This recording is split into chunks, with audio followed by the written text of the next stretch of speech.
Welcome to today's webinar, which is Making Change Work for Everyone. For those of you who don't know me, then my name is Michelle MacArthur Morgan, and I'm the founding partner and creator of, or one of the creators of the Jigsaw discovery tool. And for the last 20 some years now, I've kind of spent my life researching, studying, working with brain science. Either initially that started out just in the field of psychology, but then since 2012, 10 years ago, I got introduced to the field of neuroscience and have very much been studying that for the last 10 years and continue to do so today. And it's those elements of psychology and neuroscience that we bring together into the Jigsaw discovery tool and the behavioural framework that we work with. And just aside from that, again, linked into my studies in brain science, I am a mindfulness practitioner, and I've had my own personal practice now for nearly 30 years, actually. So today's, letting a couple of people in. When you hear the word change, what is your initial thought? You just want to put your answers in chat for me. Then what kind of comes to mind when you hear that word change? As I say, pop your answers in chat, that would be wonderful.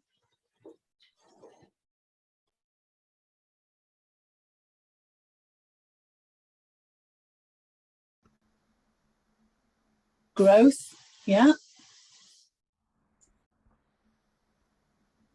Your thoughts? What springs to mind when you hear the word change? Development, something new. These are all very positive. Can be daunting for some. Thank you, Deborah. True, unknown opportunities. Yeah, I like that one as well, Colin. Thank you. So for many people, yeah, change can be exciting. And for example, when we talk about changing perhaps an unhelpful habit, something we're wanting to kind of change, when we talk about changing the decor perhaps in your bedroom or your lounge, then these types of change can be quite, they can come from your own ideas, your own inspiration, and they can actually make you feel quite energized and excited, possibly. However, in the workplace, change doesn't always inspire that same amount of positive feeling and emotion. And organizational change can make a lot of employees quite worried and anxious, and they often very much fear the worst and anticipate the cutbacks, the redundancies, and more and new onerous kind of tasks and ways of working. And if this is the lived experience of the majority of people, the majority of employees, then it's no wonder that up to 70% of change projects are thought to fail, not achieve the actual desired outcome that they were striving for.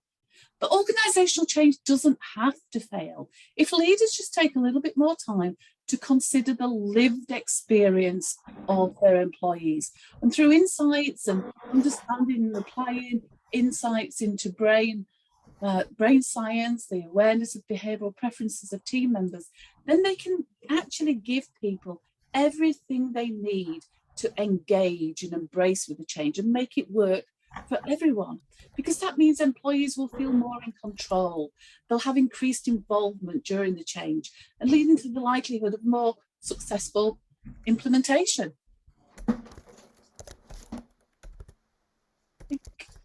Somebody isn't muted, if you could just make sure you are all on mute still, that'd be brilliant. Thank you. Together today, what we're going to be discussing, we're going to be looking at change and transition and why organisations get it so wrong sometimes. We're going to be looking at the transition journey, that personal journey of transitioning. We're going to be looking at how we can engage positive states of mind and minimising the threat of change, communicating to engage everyone, and then how we can leverage the behavioural preferences to achieve more successful outcomes.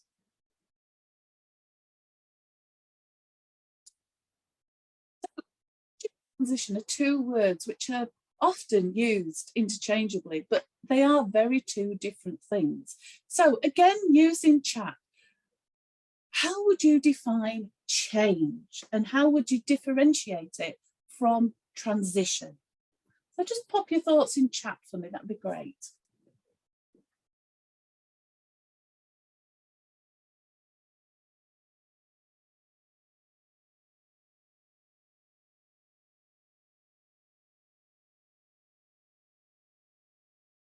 Immediacy, transition, infers gradual adaptation. Yeah. Any other thoughts? Change and transition. Change is looking forward to the new, transition. Looking forward to the new, and transition is the journey from the old to the new. New ways of doing things is change. Change is ideology and transition is making it happen.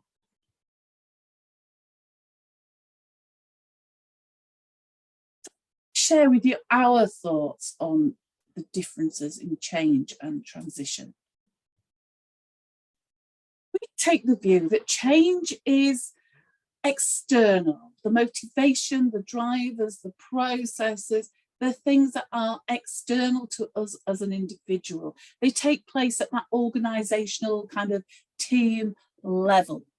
They're usually in a workplace situation imposed on us, and the outcome is not really open for discussion. We sometimes get asked to kind of contribute, but there's very often that feeling that it's just pay lip service to it rather than actually listening to the employees' feelings and thoughts. And it's perceived as a project which needs to be managed. And that does require planning, whereas transition for us is very much more about the internal process, internal to the individual. It's a personal journey that is driven by our own individual drivers and our preferences. It's a journey which is unique to each and every team member. It's their lived experience of the changes. And if it's to be successful, then the transition journey needs understanding. It needs empathy and compassion from the leadership team. So I'm sure most of you are aware with the transition curve, which illustrates those various stages that we all go through as we transition through a change project. Although the stages remain the same for all of us, our lived experience of them is quite unique and individual to us. At the beginning of a change project, team members tend to spend most of their time looking backwards, paying attention to all the things they're losing, the negatives. And it's not until the individuals actually made sense through their own filters, through their own lenses of the changes that are about to come about. It's not until they've made sense of it for themselves that they're able to start and let go. And then they can start to change their focus and start to look at the things that they might stand to gain in the future. So what I want to do now is just put you into some breakout rooms. I'll just put you into a couple of breakout rooms. Just 5 minutes. And while you're in your breakout rooms, what I'd like you to do is just think of a change that you were part of, that was imposed upon you. And then I also want you to think about a change that you brought about yourself. Now, that might be a personal change or it might be at work, but a change that you chose or a change that you brought about.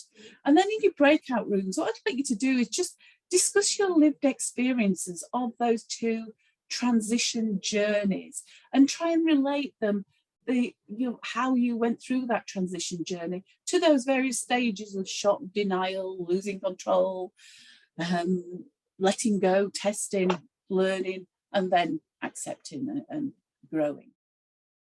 So, to share any of their kind of thoughts, the discussions, how you got on in the breakout rooms, relating those kind of your own lived experiences of transition. Anybody like to make any comments and share?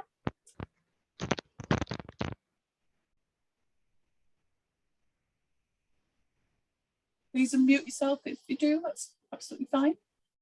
Yeah, if nobody else got anything to add, I'll have to make a start. I think our conversation was, I suppose, both myself and Asha had sort of like experienced a lot of change in our careers. So that was obviously a benefit, and we were able to sort of like just accept and just roll along with it, having been through this process many times before. And I suppose whereas others wouldn't have had the benefit of that experience, maybe a bit more fearful. And we just discussed about COVID. I mean, because that was a real huge shift for a lot of people.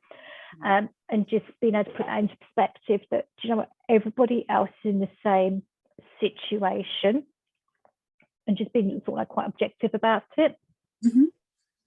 Yeah, thank you. Anybody else got any comments of your kind of lived experience of transition, good or not so good?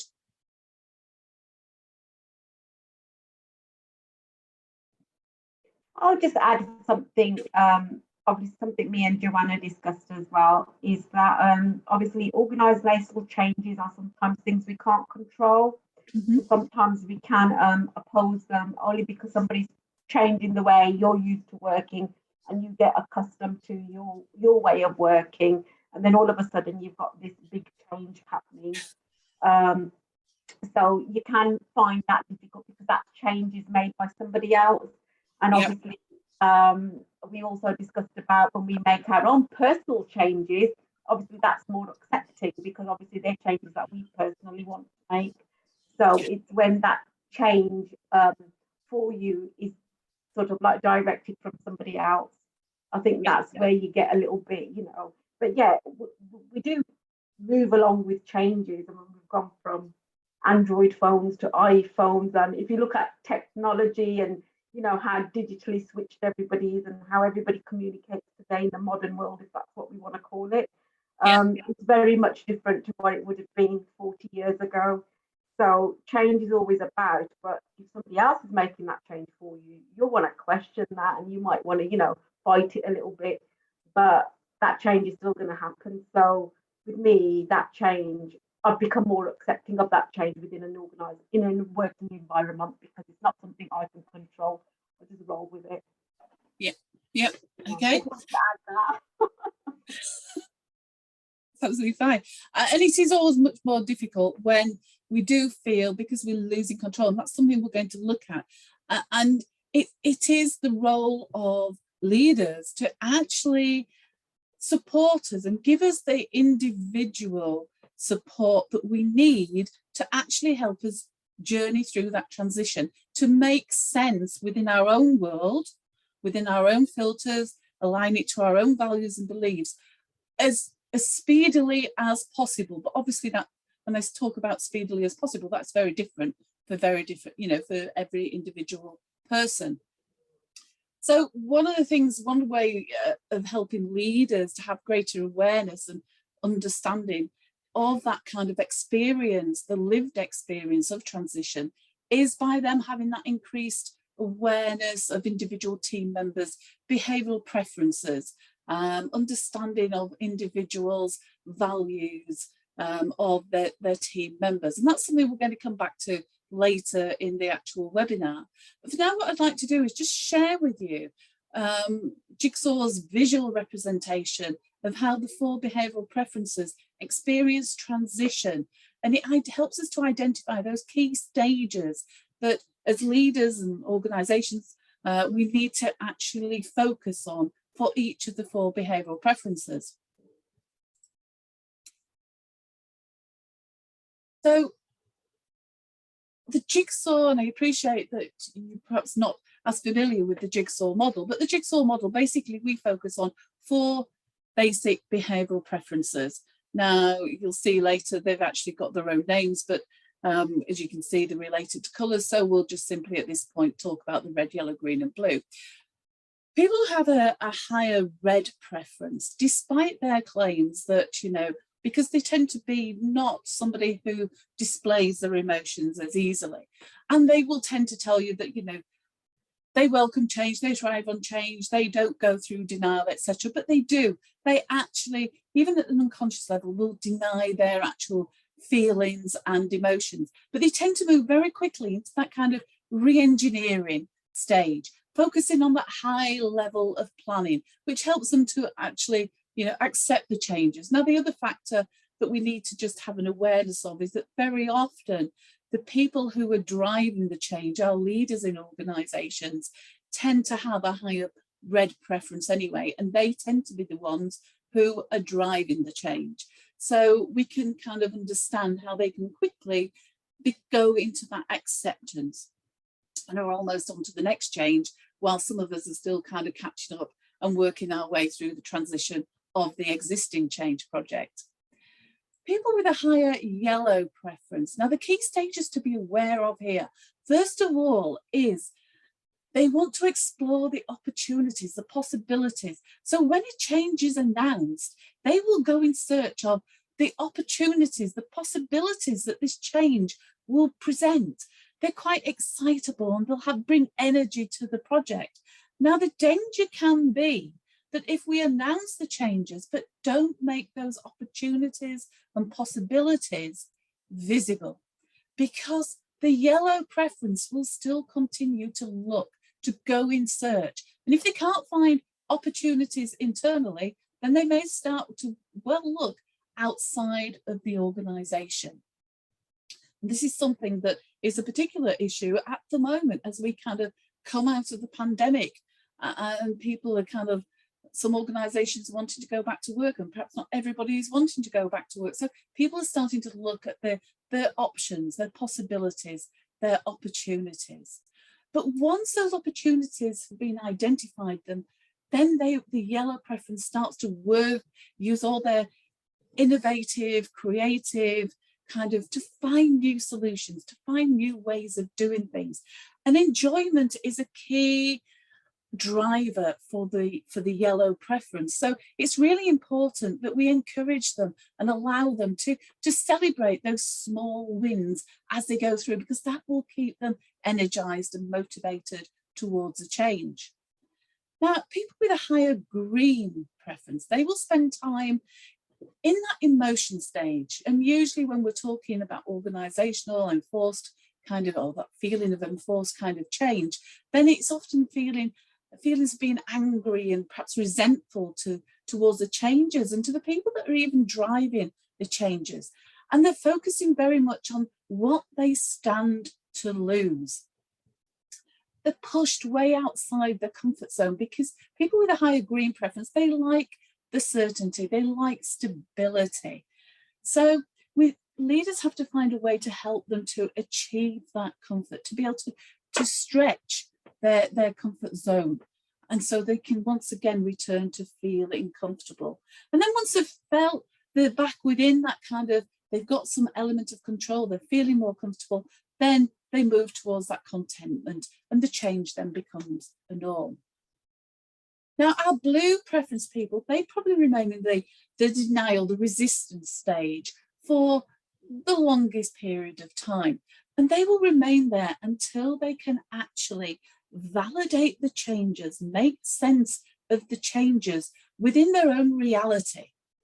So a person who has a higher blue preference, they need to see the evidence, they need to see the proof, but in a way that makes sense to them within their world, a way that clearly illustrates that change is needed, and not just merely by cascading information down from the top of an organisation.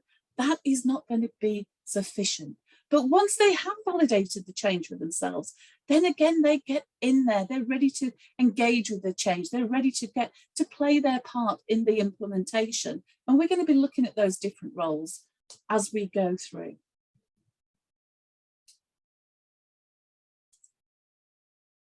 So moving on to the second chapter now, why change fails.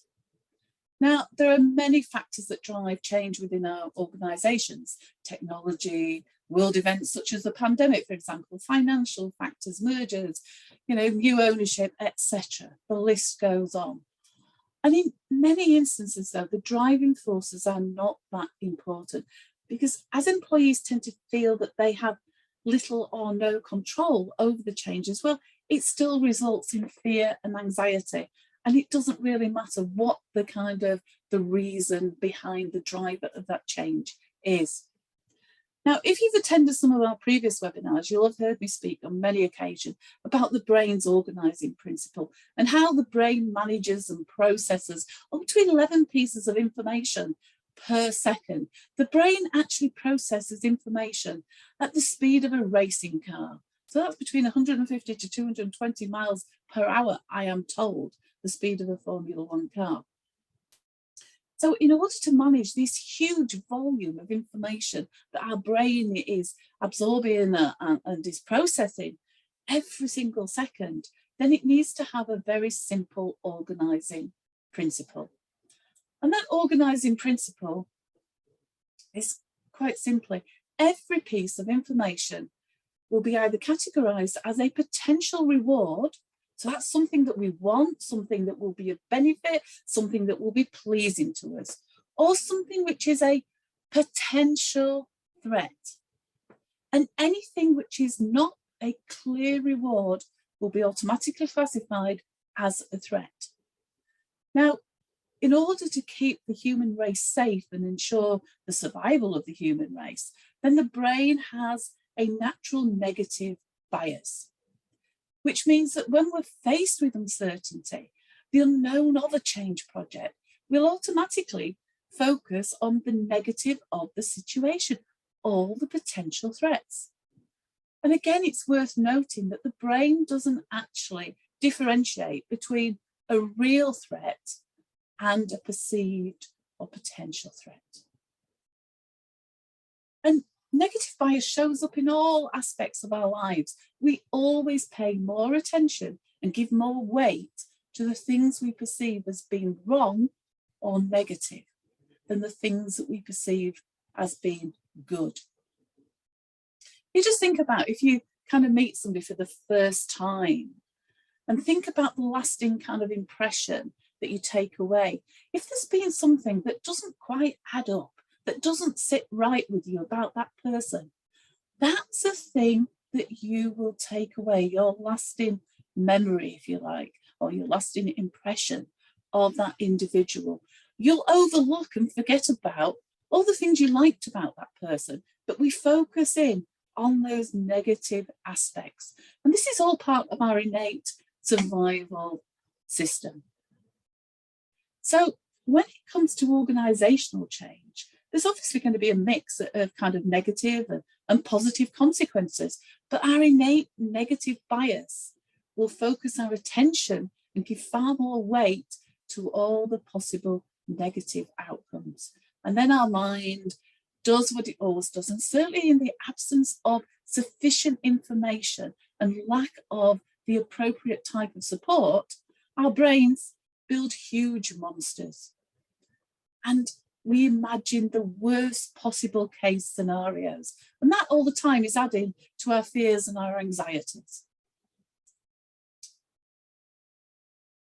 So another reason that change projects fail is that, and I kind of intimated this earlier, is that we focus on the change process.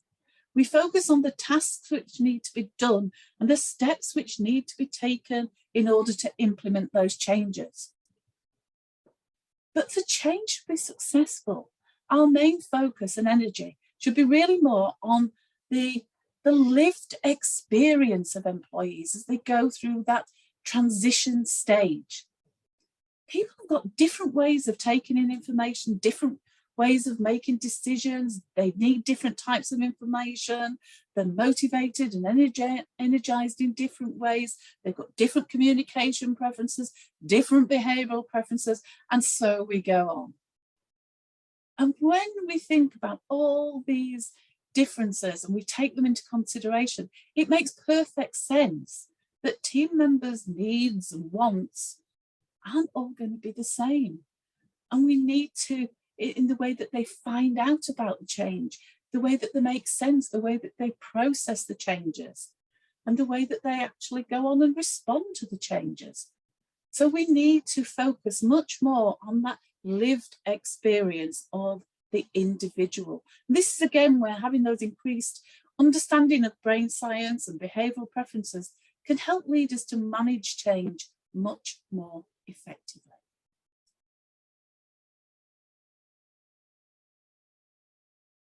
Kind of take a few minutes now just to focus on that lived experience of employees and how we can kind of facilitate more effective change projects by understanding that kind of lived experience. So I'm going to take a look at it, just a very short mini kind of case study. The background to this case study, if you want to just read it, I'll kind of bring it up point by point onto the screen. So if you just want to read it, I'm not going to read it all out to you. It's fairly straightforward.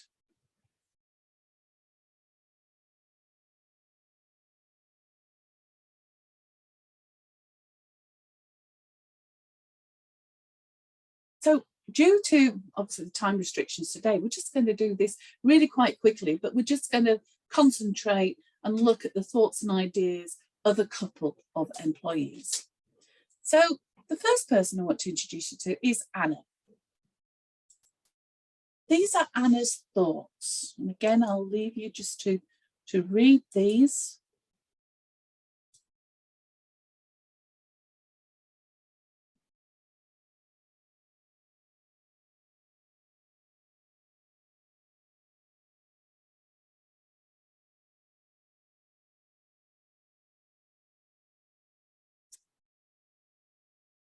Through Anna's thoughts, what do you think could be some of the motivations that's driving Anna? You want to just either mute yourself or pop it in chat, whichever is your preference, that's absolutely fine. We're only a fairly small group, so we can unmute if it's preferable. What do you think are some of the motivations driving Anna's thoughts around this change project?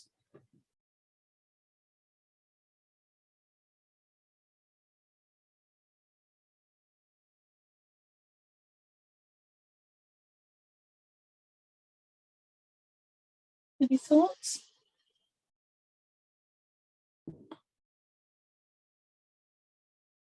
Changes of her own that she'd like to be incorporated.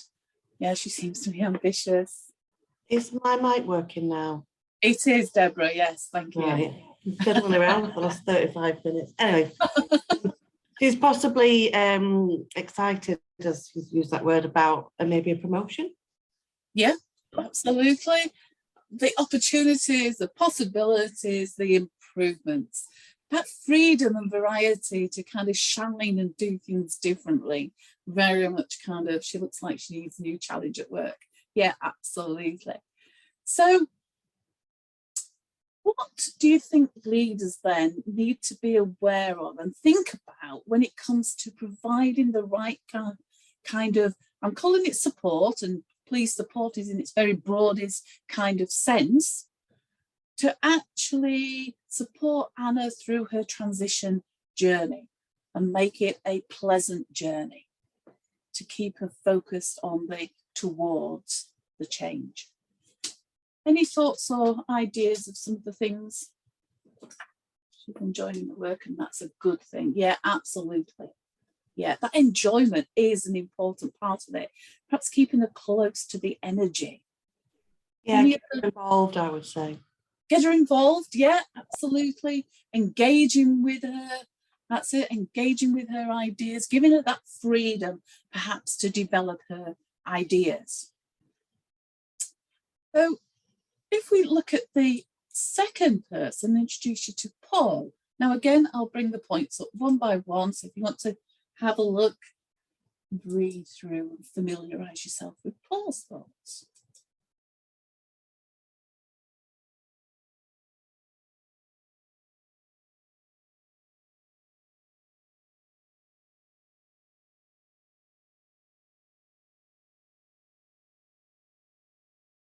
Okay, so there we've got Paul's thoughts. So again, what do you think may be some of Paul's motivations? What could be his motivations and drivers behind those thoughts? Fear, yeah, good one.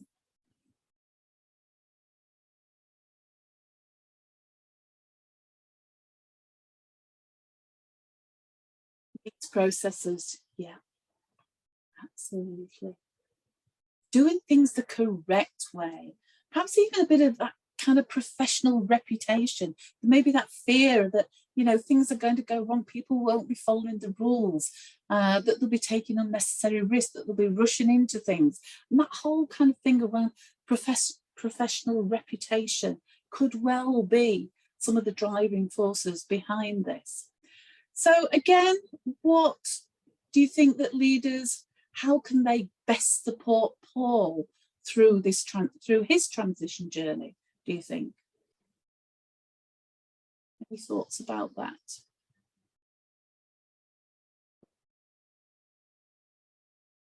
And clarity, yeah.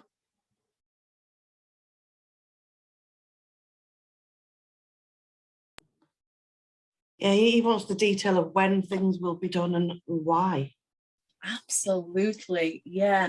When, how, why, those milestones, maybe more guidance has been said, address some of the points of concern that he has, absolutely, yeah.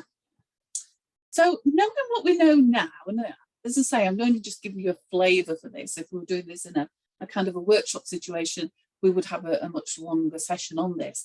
But knowing what we know now about Anna and Paul, how do you think Anna might perceive Paul's thoughts? So remember, Anna was all about those opportunities, that freedom, having the ambition. How do you think she may perceive Paul's thoughts?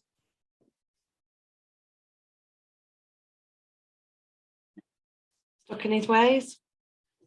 As what, sorry? Stuck in his ways. Paul stuck in his ways, yeah. They see Paul as being negative, barriers to progression. Yeah, absolutely. So, yeah. And how about Paul's perception of Anna's thoughts? How do you think Paul might perceive Anna?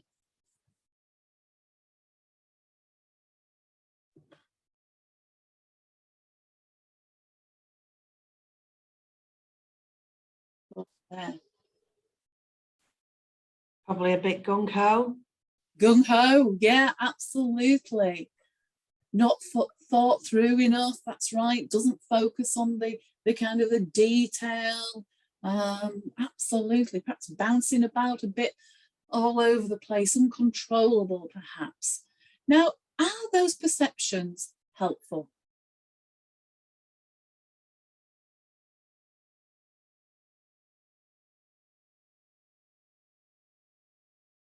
Thoughts?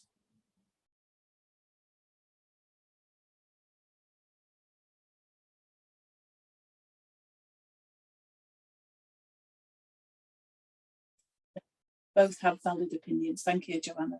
Absolutely.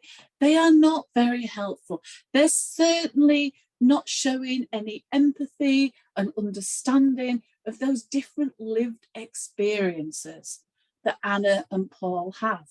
Now, again, if we were doing this in a kind of a workshop, we bring in two other different perspectives as well. And it's very easy to see then how, you know, by not understanding people's different perspectives, people's different lived experiences, and actually appreciating that we all have valid opinions, and it's the different values and filters that we apply that actually build our own reality. If we don't have that empathy and that understanding of that lived experience, then is it any wonder that change can go so wrong unless we start to address those individual perceptions, those individual experiences. So let's just look at making change work for everyone. So In this final chapter, I'm going to be concentrating mainly on the behavioural preference aspect. There are some other models that we usually introduce as well in our workshops around more related to the brain science that run alongside this and support this. But we're going to focus on the behavioural preferences here.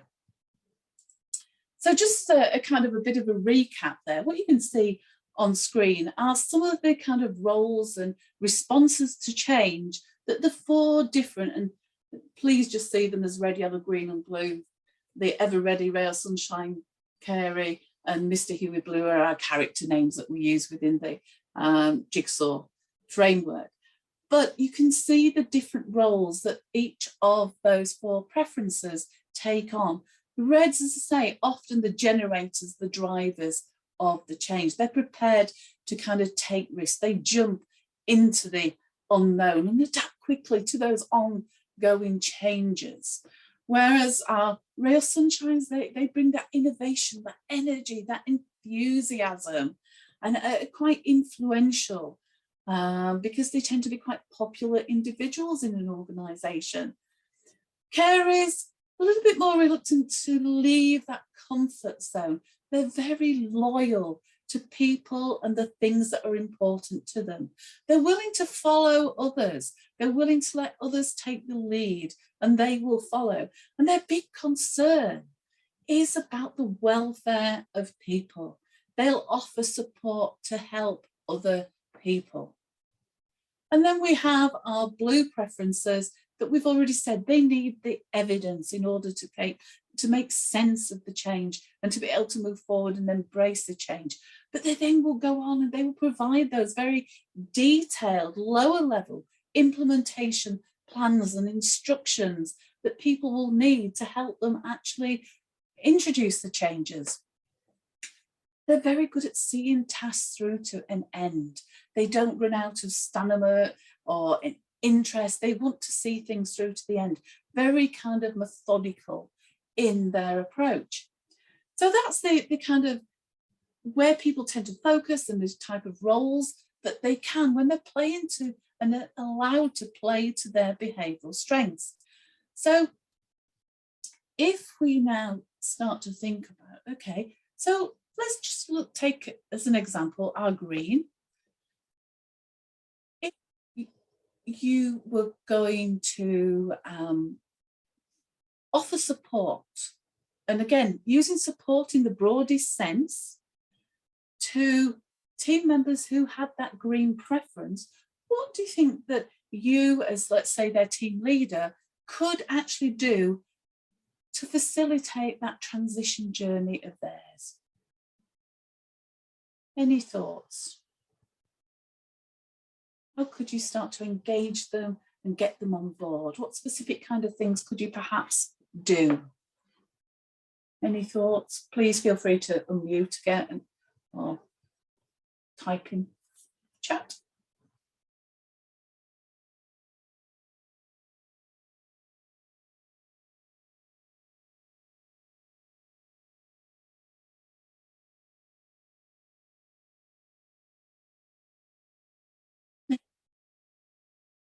Anybody got any thoughts for Mr. Huey Blue then, the blue preference? Joanne, encourage them to consider the benefits for all and for others. Yeah, it's a good one for our green preference. Reassurance and regular updates. Absolutely. Now, one of the things that is really important, and this comes out an awful lot when I'm actually working with organisations, helping them facilitate that transition journey. And one of the things that we hear is that they want more information. But when we dig deeper into, okay, so what specific information do you need? It comes in 2 very different categories. People who have that higher green preference, they want the information around the people factor. So how is it going to affect individuals? How is it going to affect their colleagues? How is it going to affect their clients, their customers? And people who have a higher blue preference, they want information about the process, the how, the where, the deadlines, etc. So it's really, and again, it's detailed information. It's not high-level information that is needed. It's detailed information that the that the blue preference actually needs. So it's really important that we have the right information, provide blue with facts. Each other's views and opinions need to be respected, absolutely. So here is just a few, oops, sorry about that. Here are just a few ideas of things that you could consider that would actually help individuals to engage with and embrace that kind of change project. So as we can see there, with the reds and the yellows, it's about keeping them where the energy, getting them in, enrolling them as kind of key players, as positive role models, letting them use their intuitive approach to problem solving, encouraging them to trial and experiment, and find new ways of doing things, and giving them that autonomy, letting them have their head a little bit, perhaps delegating projects and responsibilities to them. Then if we look at the green preference, first of all, we need to really listen and give them that space, a safe space, where they can raise their concerns, where they can be sure that you, as their team leader, are actually listening to them. Let them then help them to see how the changes can be aligned to their own values. One thing that is really important for both the blue and both the green and the blue preferences, allowing them to go at their own pace. Don't try to push them too quickly through the kind of transition. Provide any benefits of the change as it affects people. How is it going to impact on people? Give them that reassurance. Make sure that communication is ongoing. Show your appreciation for their contributions. And one thing that you can definitely do is they are concerned about the people. So get them involved in asking them how they think, what the organisation can actually do to support people, what support should be available. Get them involved in offering that support. And then with our blues, as you can see up there, start with the facts, with reality. The pluses and the minuses, the positives and the negatives. Get all the facts out there. Don't just talk about the benefits, because that will actually lead to that feeling of, well, you're not telling the whole truth. Give detailed explanations of why the change is necessary. Present evidence, practical kind of success stories where this change has worked before and has been implemented. Be very specific about the how, what, when, where's, why, and who, so they know who is going to be responsible. And again, get them involved in the planning. Make sure timelines are realistic in their world and allow them to kind of develop detailed plans. Because one of the things with people with the blue preference, they like the process planned out before they actually start to implement it. So make sure there's time built in for them to be able to do that at that kind of lower level. So one other important factor that we kind of just need to have an awareness of, and leaders need to think about, is the way in which they do communicate about change. So we've already said there are 4 within the Jigsaw framework. We have 4 different behavioural preferences, and each of those preferences have their own preference when it comes to communication. So we're going to do a little activity. In a moment, I'm going to ask you a question. And what I'd like you to do is type your answer into the chat, but do not press send. Okay, so you're not actually sending it until I ask you to send it. Okay, so you're just going to type your answer into chat and sit on it until I ask you to send it. So the question quite simply is, what does ROI mean to you? So type your answer in chat. Don't send it yet, please.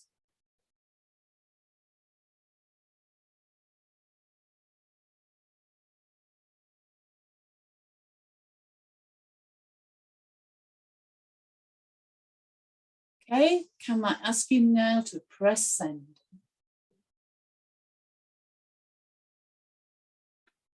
Yes, Colin, I like that. Yeah, I think we're all there.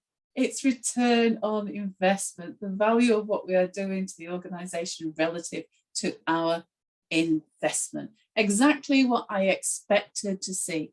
Whenever we hear or see ROI, we automatically think of return on investment.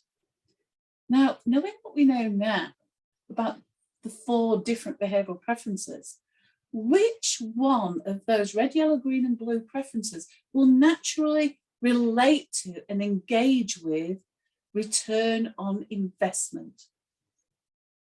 Any thoughts? Red, yellow, green or blue? Blues. In actual fact, it's the red. Yeah, it's the red. So when organisations start talking about ROI, when it in relation to a change product, really they're only sparking the interest, the engagement of a few people, not everybody. But there are other ways to think of ROI that actually can make it meaningful to everyone. So ROI, if we think of it as return on intelligence. So yes, return on investment engages with the red, it's meaningful. For the yellows, we need to talk about and think in terms of return on innovation, allowing them to use their strengths, to actually to use their intuitive creativity, innovation skills, to think globally about that big picture and those opportunities. For people with a green preference, it's about return on interaction, those relationships, being able to communicate and collaborate and work as part of a team. And for our blues, it's return on implementation, actually getting the jobs done, that great planning and organisation being done, ensuring that things are being done correctly. Now, if we can start to think in these 4 different ways and communicate in these 4 different ways, or think about the messages that we're putting out in communication, we will start to actually engage more people. So kind of, for a moment, just think about, let's say you got an email just completely out of the blue that basically, says, as of next month, it will be expected that everybody will return to work in the office for at least 2 days a week. Now, let's say you've been working at home, working remotely for the last couple of years, and you get this email. It's going to probably feel like a bit of an imposed change, that you've got no control over it, that you're just being told what is going to happen. So let's just think about how those 4 behavioural preferences may well initially kind of feel on receipt of that email. Any thoughts about how a red, yellow, green or blue may actually feel? What about a red? Again, please unmute yourself or pop it in chat, whichever.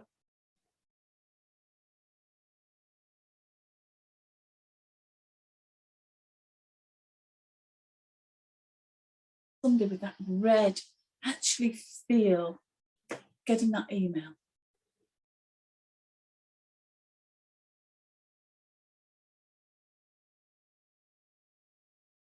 Any thoughts?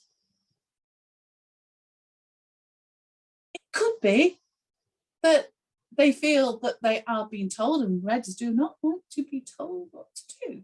But on the other hand, if they're perhaps a manager, they might actually see it as a very positive thing, because now they can get everybody back where they can see them.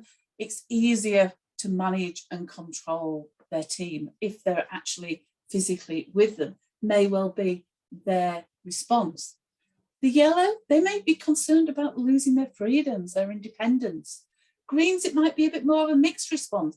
They might be actually thinking it's great to be able to get back to the office, to see the colleagues, to be with the colleagues, but they may be concerned about perhaps leaving family members at home, or perhaps, you know, the last 2 years they've been at home every day with their dog, and now the dog's going to be alone. There could be lots of different kind of mixed feelings. And for blues, actually, they're probably asking why only 2 days and not 5 days.